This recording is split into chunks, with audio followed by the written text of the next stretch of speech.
వందే మాతర గేయ రచయిత బంకిం చంద్ర చటర్జీ 150 ఏళ్ళు గడిచిన చరిత్రలో తనకంటూ ఒక పేజీని నిర్మాణం చేసుకున్నటువంటి మహానుభావుడు బంకిం చంద్ర చటర్జీ.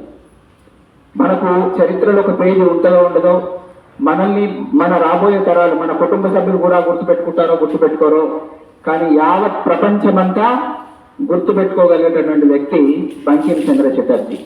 ఎందుకు గుర్తుపెట్టుకున్నారు, ఎందుకు గుర్తుపెట్టుకుంటున్నాము, ఎందుకు మాట్లాడుతున్నాం మనం ఇప్పుడు? వందే మాతరం అనే గేయాన్ని రచించి భారతదేశంలో భారతీయులకు స్వాతంత్ర కాంక్షను రగిలించినటువంటి తారక మంత్రం వందే మాతరం.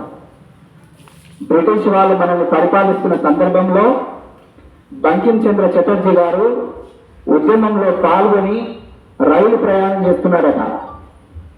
ఆ రైలు ప్రయాణం చేస్తున్నప్పుడు రైలు వెళ్లే మార్గంలో కిటికీ దగ్గర కూర్చొని యావత్ భారతదేశాన్నంతా, అంటే ఆ ప్రాంతాన్నంతా కళ్ళతో చూస్తూ కన్నీళ్లు కారుస్తూ, ఎంతటి మహోన్నతమైనటువంటి దేశం నాది, సస్యశ్యామలంగా ఉంది, పర్వతాలు, నదులు, పచ్చని పంటలు ఇవన్నీ దాటుకుంటూ రైలు ప్రయాణం చేస్తుంది.